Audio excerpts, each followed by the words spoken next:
कहानी की शुरुआत होती है भविष्य में, जब सूर्य की सतह पर हुए धमाकेदार विस्फोट की वजह से धरती की ओजोन लेयर पूरी तरह नष्ट हो गई और धरती पर किसी भी जीव का बच पाना लगभग नामुमकिन सा हो गया था। इस विस्फोट को सोलर फ्लेयर कहा जाता है। अब हालात इतने बुरे थे कि अगर कोई भी सीधी धूप में चला जाता तो वो जलने लगता। इस घटना के 15 साल बाद हम फिंच नाम के एक इंजीनियर को देखते हैं जो अपने रोबोट पार्टनर ड्यूई के साथ बाहर कुछ खाने का ढूंढ रहा था। सूरज की जानलेवा यूवी रेस से बचने के लिए उसने एक खास किस्म का सूट पहना था जो उसके पूरे शरीर को बचाता था रेडिएशन से, और साथ ही अगर रेडिएशन का स्तर और बढ़ने लगता तो उसे पहले ही बता देता कि कहीं छुप जाओ। खैर, फिंच कुछ गुनगुनाते हुए ड्यूई के साथ एक स्टोर में पहुंचा जहां से उन्होंने डॉग फूड के साथ साथ बाकी सामान भी इकट्ठा किया। वहीं जमीन पर बहुत सारी लाशें पड़ी थी पर उन्होंने इन्हें नजरअंदाज कर दिया। काम पूरा होने के बाद फिंच ने इस बिल्डिंग पर एक निशान लगा दिया ताकि अगली बार उसे याद रहे कि उसने इस बिल्डिंग को खाली कर दिया है। इसके बाद वो एक ट्रक में बैठ गया और नक्शे की मदद से एक सुनसान शहर में पहुंच गया जो चारों ओर से रेत से दबा हुआ था। वहां किसी इंसान का नामो निशान नहीं था, इसीलिए फिंच गाड़ी को टक्कर मारकर रास्ता साफ करते हुए आगे बढ़ रहा था। तभी अचानक फिंच के सूट ने उसे सावधान किया कि आगे बहुत बड़ा तूफान आ रहा है, तो फिंच ने तेजी से वहां से भागने की कोशिश की। इसी हड़बड़ी में वो कुछ गाड़ियों से टकराता हुआ ऐन वक्त पर इस शहर से भाग निकला। कुछ ही देर में वो अपनी अंडरग्राउंड लैब में पहुंच गया। असल में ये जगह पहले उसी स्पेस एनर्जी कंपनी की थी जिसमें वो काम करता था। खैर, तूफान अब भी बहुत तेजी से उसकी ओर बढ़ रहा था पर फिंच ड्यूई को खींचकर बिल्डिंग में पहुंच गया और इस तरह उसकी जान बाल बाल बची। आखिरकार सुरक्षित होने के बाद फिंच ने अपना सूट और ड्यूई को अच्छे से साफ किया। फिर जब वो खुद नहा रहा था तो जोर जोर से खांसने लगा। तब ये खुलासा होता है कि खतरनाक रेडिएशन की वजह से वो कुछ ही समय में मरने वाला है। खैर, सब कुछ अच्छे से साफ करने के बाद फिंच अपने छोटे से कमरे में पहुंचा। उसे देखते ही उसका कुत्ता गुडियर कूदता हुआ उसके पास आया और फिंच ने उसे खूब प्यार किया। फिर उसने अपने कुत्ते को खाना दिया जो वो लेकर आया था, पर फिंच ने खुद सिर्फ एक ड्रिंक पी क्योंकि उसके पास खाने को बहुत कम चीजें बची थी। बाद में वो फ्रिज में रखे पीच कैन की ओर तरसती हुई निगाहों से देखता रहा, लेकिन उसने जैसे तैसे खुद को रोका और इस कैन को एक खास मौके के लिए बचा लिया। इसके बाद फिंच अपने मेन प्रोजेक्ट के काम में जुट गया। असल में वो एक ह्यूमनॉइड रोबोट बना रहा था जो उसके मरने के बाद भी गुडियर का ख्याल रखे। फिंच के एक रोबोट ने लाइब्रेरी की सारी किताबें स्कैन कर दी जिससे उनकी सारी जानकारी एक डेटाबेस में सेव हो गई और अब फिंच इसी डेटाबेस को ह्यूमनॉइड रोबोट के दिमाग में डालने वाला था। खैर, बीच बीच में वो थोड़ा ब्रेक लेकर अपने कुत्ते के साथ बॉल कैचिंग खेलता। फिर शाम को फिंच रेडिएशन पर एक किताब पढ़ रहा था तो वो काफी मायूस हो गया क्योंकि उसे एहसास हुआ कि अब उसके पास ज्यादा समय नहीं बचा। इसीलिए अब सोने की बजाय उसने अपने रोबोट पर ही काम करना जारी रखा। उसने सर तो लगभग बना दिया था लेकिन बस आंखों की कमी थी, इसीलिए उसने डीन की आंखें निकाल ली और कहा कि बाद में तुम्हें नई आंखें लगा दूंगा। पर जैसे ही उसने अपने रोबोट को एक्टिवेट किया तो वो बोल तो नहीं पा रहा था मगर सर हिलाकर फिंच के सवालों का जवाब दे रहा था। उसे देखकर फिंच बहुत ज्यादा खुश था, इसीलिए उसने फटाफट उसके बोलने की प्रॉब्लम भी ठीक कर दी। आखिरकार रोबोट बोलने लगा जिसे देखकर उसका कुत्ता गुडियर थोड़ा डर गया और उस पर जोर जोर से भौंकने लगा। फिर रोबोट ने अपना नाम जेफ चुना और अपने मालिक फिंच को बताया कि डेटाबेस में जितनी चीजें आपने डाली थी वो सब मैं जानता हूँ। उसकी प्रोग्रामिंग के हिसाब से रोबोट को फिंच के सारे ऑर्डर्स मानने होंगे, जिसमें सबसे पहला था कि वो इंसानों को कोई नुकसान नहीं पहुंचाएगा। आखिरकार फिंच ने जेफ को समझाया कि तुम्हारा असली मकसद है मेरे मरने के बाद गुडियर का ख्याल रखना। तभी अचानक बिल्डिंग की बिजली चली गई। फिंच ने बाहर जाकर विंड टरबाइन फिर से चालू की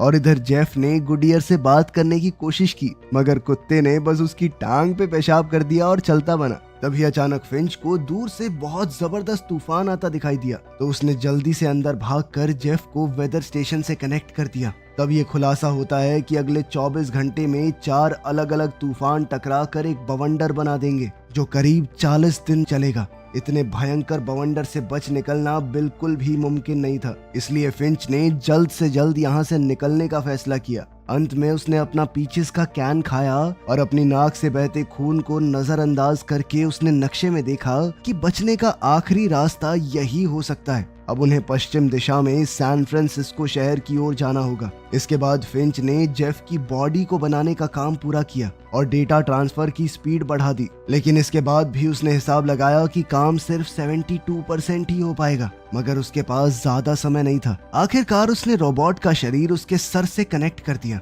और जेफ खड़ा हो गया। फिर फिंच ने उसे चलना सिखाया, जिसे देखकर गुडियर और भौंकने लगा। जेफ 2-4 बार तो लड़खड़ा कर गिर गया। इसके बाद फिंच ने अपना सारा जरूरत का सामान बांध लिया। इधर आंखें ना होने की वजह से ड्यूई बार बार चीजों से टकरा रहा था, इसलिए फिंच ने अपने सिक्योरिटी कैमरास का इस्तेमाल करके उसे नई आंखें दे दी। इसके बाद पूरी टीम आरवी में बैठकर निकल गई। रास्ते में उन्होंने देखा कि उनके आसपास के सारे इलाके रेगिस्तान में बदल चुके हैं। तब फिंच ने उन्हें धरती के सुनहरे दिनों के बारे में बताया, जब यहाँ सुंदर फूल और जानवर हुआ करते थे। तभी उसने देखा कि जेफ के सर में एक स्क्रू ढीला था, इसीलिए जब वो सब एक नए शहर में पहुंचे तो फिंच ने एक जगह रुककर उसकी मरम्मत कर दी। जब फिंच काम कर रहा था तो जेफ ने उसकी पोस्ट कार्ड कलेक्शन देखी। फिंच सैन फ्रांसिस्को के पोस्ट कार्ड को खास संभाल कर रखता था, क्योंकि ये उसे उसके किसी करीबी ने भेजा था। फिर जेफ ने कहा कि मुझे तो सिडनी का पोस्ट कार्ड बेहद पसंद आया और वो वहाँ पर जाना चाहता है, लेकिन बिना हवाई जहाज के वहाँ जाना मुमकिन ही नहीं है। तो आखिर में उसने कहा कि कोई नहीं, सैन फ्रांसिस्को भी बढ़िया ही है, वहीं पे घूम लेंगे। आखिरकार मरम्मत पूरी होने के बाद फिंच ने कहा कि अब वो खाने के लिए कुछ ढूंढने बाहर जाएगा, लेकिन जब ड्यूई को पता चला कि इस बार फिंच उसकी जगह जेफ को अपने साथ ले जा रहा है तो ये सुनकर वो बहुत मायूस हो गया। खैर, जब वो सड़क पर निकले तो फिंच ने जेफ को सामान इकट्ठा करने के बारे में बताया और आखिरकार घूमते घुमाते वो एक मूवी थिएटर में पहुंचे। उसका दरवाजा एक मोटी जंजीर से बंधा हुआ था, मगर जेफ ने अपनी ताकत से बड़ी आसानी से इस दरवाजे को उखाड़ फेंका। फिर अंदर जाकर जेफ ने पहली बार शीशे में खुद को देखा तो वो बहुत खुश हुआ। उधर फिंच को एक पॉपकॉर्न का बैग मिल गया। उसने बाहर जाकर जेफ को दिखाया कि सूरज की किरणें इतनी तेज हैं कि सारे पॉपकॉर्न कुछ ही पलों में अपने आप भुन गए। लेकिन उसी समय उन्होंने देखा कि तूफान तेजी से उनकी ओर बढ़ रहा है। अब वो तुरंत आरवी में बैठ गए और शहर से भागे, मगर तूफान उन्हें अपनी चपेट में लेने ही वाला था। अब उनके पास आखिरी रास्ता यही था कि वो एक सुरक्षित ठिकाना ढूंढे। तब फिंच ने जेफ की मदद से आरवी को तारों से बांध दिया ताकि तूफान उसे उड़ा ना ले जाए। फिंच अपनी बीमारी से काफी कमजोर हो चुका था, इसीलिए वो जल्दी ही थक गया। तब जेफ ने उसे वापस आरवी में भेज दिया और खुद जोरों शोरों से मेहनत करके काम पूरा किया। अंदर फिंच ने गुडियर को एक कैबिनेट के अंदर भेजा और फिर सारी खिड़कियों को जल्दी से ढककर जेफ को आवाज लगाई। जैसे ही जेफ ने आखिरी तार बांधा तो तूफान उनकी आरवी तक आ पहुंचा, लेकिन जेफ भी ऐन मौके पर अंदर घुस गया। तूफान के टकराते ही आरवी जोरों से हिलने लगी। फिंच और जेफ थोड़े घबराए हुए अंदर रुके हुए थे। बाहर सभी तारें एक एक करके टूटने लगी और आखिरकार सिर्फ एक तार बची थी। काफी देर तक आरवी हिलती रही और आखिर में तूफान चला गया, जिसके बाद वो सभी आरवी से बाहर आ गए। फिंच ने देखा कि आखिर में वही तार बचा था जिसे जेफ ने पूरी जी जान से लगाया था। खैर, इस तूफान ने उनके एक टायर को भी खराब कर दिया था, तो जेफ ने अपने हाथों से आरवी को उठा लिया ताकि फिंच आराम से टायर बदल सके। फिर पूरी टीम ने रात वहीं गुजार कर आराम किया। अगली सुबह उन्होंने सोलर पैनल्स खोले और फिर से अपने रास्ते पर निकल पड़े। बाद में जेफ भी गुडियर पर भौंकने लगा, क्योंकि उसे लग रहा था कि हो सकता है वो कुत्तों की भाषा सीख जाए। पर फिंच ने उसे समझाया कि चिंता मत करो, समय के साथ गुडियर तुम्हारे ऊपर भरोसा करना सीख जाएगा। बाद में जब वो रास्ते में थे तो जेफ ने उससे पूछा कि आखिर विश्वास होता क्या है, लेकिन फिंच को समझ नहीं आया कि आखिर वो उसे समझाए कैसे। तब उसने जेफ को एक कहानी सुनाई। जब वो अपनी पहली नौकरी में था तो उसके प्रोजेक्ट पर कोई भी ढंग से काम नहीं कर रहा था। तब फिंच ने अकेले ही सारी सॉफ्टवेयर प्रॉब्लम सॉल्व की थी, मगर जब नाम देने की बारी आई तो उसने पूरी टीम का नाम दे दिया कि सबने मिलकर ये काम किया है। इस तरह उसने सबका भरोसा जीत लिया। मगर जेफ को ये कहानी कुछ खास समझ नहीं आई। लेकिन उसी समय फिंच को बहुत जोर से खांसी होने लगी। तब वो ब्रेक लेने के लिए एक रेस्टोरेंट में रुक गए। उसने आरवी को एंट्रेंस पर छाया में पार्क कर दिया और बिना सूट पहने ही रेस्टोरेंट में भागा। पर तभी उसने देखा कि मेरी खांसी में तो खून आ रहा है। अचानक उसे गुडियर के भौंकने की आवाजें आई तो उसने देखा कि गुडियर जेफ के साथ बाहर आने को राजी नहीं था। तब फिंच खुद उसका पट्टा पकड़कर उसे रेस्टोरेंट में लेकर आया और जेफ से कहा कि तुम आरवी की रखवाली करो। इधर फिंच गुडईयर के साथ खेल रहा था और वहीं जेफ ने ड्राइविंग सीट पे बैठ के गाने ऑन कर दिए और फिर आरवी को चलाने की कोशिश की, मगर तभी उसकी टक्कर एक गाड़ी से हो गई। उसका शोर सुनते ही फिंच तुरंत दौड़कर बाहर आया। उसे देखते ही गुडईयर भी उसके पीछे आ गया। वो सूरज की किरणों में पैर रखने ही वाला था कि ऐन वक्त पर फिंच ने उसे रोक दिया। अब फिंच ने जेफ को डांटा और आरवी को बड़े ध्यान से वापस पार्क करने को कहा, लेकिन इस बार गाड़ी की टक्कर रेस्टोरेंट से हो गई। तब फिंच ने गुस्से से भरकर धूप में अपना हाथ आगे किया और जेफ को दिखाया कि ध्यान से देखो कितनी बुरी तरह से जलता है ये। वो गुस्से में जेफ पर चिल्लाने लगा कि तुम्हारी एक गड़बड़ की वजह से गुडईयर मर सकता था। बहुत सोच समझकर हरकतें किया करो, तुम्हारा असली ध्यान सिर्फ गुडईयर के ऊपर होना चाहिए। खैर बाद में जब वो अपनी मंजिल की ओर निकले तो फिंच ने देखा कि जेफ काफी उदास था। तो उसने सोचा कि मैं खुद जेफ को गाड़ी चलाना सिखाता हूँ। पहले तो जेफ को थोड़ी दिक्कत हुई और वो इधर उधर टकराता रहा, मगर जल्द ही उसे टेक्निक समझ आ गई और वो आराम से ड्राइव करने लगा। आखिरकार रात होने पर वो एक जगह रुक गए और मिलकर खूबसूरत नॉर्दर्न लाइट्स देखी। अब पृथ्वी की ओजोन लेयर खत्म हो चुकी थी तो बड़ी आसानी से साफ साफ दिख रही थी। जेफ ने पूछा कि अगर सूरज की इतनी दिक्कत है तो वो रात में सफर क्यों नहीं करते। तो फिंच ने बताया कि लोग दर दर भटक रहे हैं, बहुत सारे भूखे लोग हैं, परछाइयों में छुपकर ही हमला करते हैं। फिर अगली सुबह जेफ ने गुडईयर को भौंकते सुना तो वो दौड़कर फिंच के पास गया। फिंच को उल्टियां हो रही थी और वो बुरी तरह कांप रहा था। जेफ ने उसका काफी ध्यान रखा और फिर उसे आराम करने को कहा। अब वो खुद ड्राइव करने लगा और जल्दी ही नए शहर में जा पहुंचा। तब जेफ ने गुडईयर को फिंच के साथ रुकने को कहा और खुद ड्यूई को साथ लेकर कुछ खाने का ढूंढने निकल पड़ा। पहले वो एक हॉस्पिटल में घुसे, लेकिन वहां पर ज्यादा कुछ नहीं मिला। जेफ ने ड्यूई को दरवाजे पर रुकने को कहा और खुद सीढ़ियों से ऊपर चला गया, लेकिन उन दोनों ने ही ये नहीं देखा कि कोई अंधेरे से उन्हें देख रहा है। इधर जेफ को कुछ दवाइयां और एक जैकेट मिली जो उसने पहन ली। फिर उसे एक कैबिनेट मिला जिसमें जरूरत का काफी सामान था। वहीं नीचे ड्यूई को भी कुछ खाने को मिला,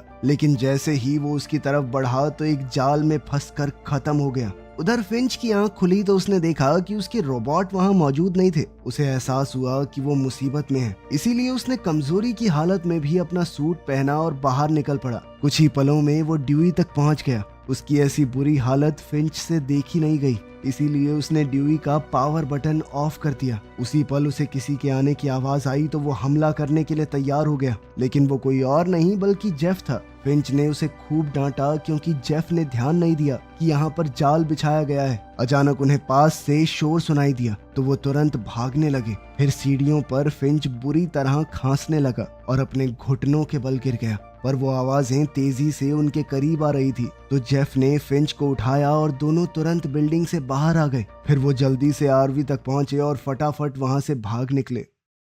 कुछ घंटों बाद जब रात हुई तो आखिरकार फिंच का ध्यान गया कि गाड़ी में कोई तो उनका पीछा कर रहा है। जेफ के पास नाइट विजन थी और वो अंधेरे में भी गाड़ी चला सकता था, इसीलिए उसने गाड़ी की सभी लाइटें बंद कर दी, मगर फिर भी वो गाड़ी उनके पीछे ही थी। फिर उन्होंने स्पीड बढ़ाने की कोशिश की, पर तभी फिंच की नजर सामने मौजूद अंडरपास पर पड़ी तो उसने ऐन वक्त पर स्टीयरिंग घुमाकर आरवी को सड़क से उतार दिया। जेफ ने फिंच को समझाया कि आरवी की हाइट अंडरपास से ज्यादा है, हम वहां फंस जाएंगे, मगर फिंच घबराहट में आरवी चलाता रहा ताकि वो उसे अंडरपास के नीचे छुपा सके। खैर जेफ की बात बिल्कुल सही निकली, मगर अब अंडरपास से टकराने की वजह से आरवी के छत पर लगे सोलर पैनल खराब हो गए। अब वो खराब हो ही गए थे तो जेफ ने पूरी ताकत से धक्का देकर आरवी को पूरी तरह अंडरपास के नीचे छुपा दिया। अब वो सब काफी डरे हुए थे और पीछे वाली गाड़ी के निकलने का इंतजार करने लगे। तब जेफ ने देखा कि फिंच खुद को बचाने के लिए एक बंदूक भी रखता है। खुशकिस्मती से वो गाड़ी चली गई और फिंच ने बाहर आकर आरवी में हुए नुकसान को देखा। वो खुद को कोसने लगा कि अब तो मैं इसकी मरम्मत भी नहीं कर सकता। वो समझ चुका था कि अब हम इस हालत में सैन फ्रांसिस्को नहीं पहुंच पाएंगे।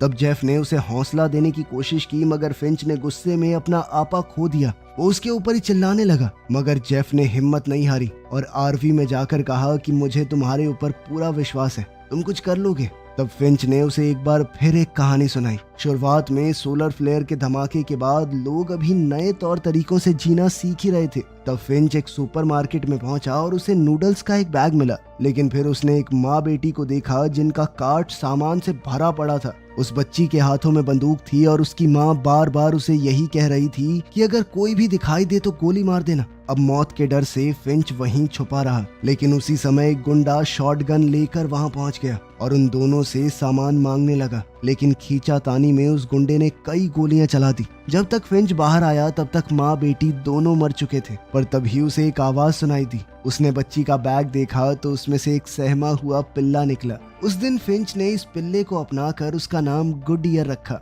और हमेशा उसकी हिफाजत करने का फैसला किया। उसी दिन से उसने फैसला किया कि वो किसी पर विश्वास नहीं करेगा। खैर, फिर अगली सुबह फिंच आराम कर रहा था और जेफ आरवी चला रहा था। तब जेफ ने पोस्ट कार्ड चेक किए तो पता चला कि सैन फ्रांसिस्को वाला कार्ड फिंच के पिता ने साइन किया था और साथ ही बाकी पोस्ट कार्ड्स तो एकदम खाली थे। उसी पल अचानक कंप्यूटर ने सूचना दी कि यहाँ की यूवी रेज उतनी खतरनाक नहीं है और तभी अचानक एक तितली आरवी से टकरा गई। जेफ को कुछ भी समझ नहीं आया, इसीलिए उसने आरवी रोककर फिंच को उठाया। फिंच ने हैरान होकर अपना हाथ बाहर निकाला तो वो जला नहीं। ये देखते ही वो खुशी से झूम उठा और सूरज की धूप का मजा लेने बाहर आ गया। जब उसने आसपास तितलियां और एक फूल देखा तो उसकी खुशी का ठिकाना ही नहीं रहा।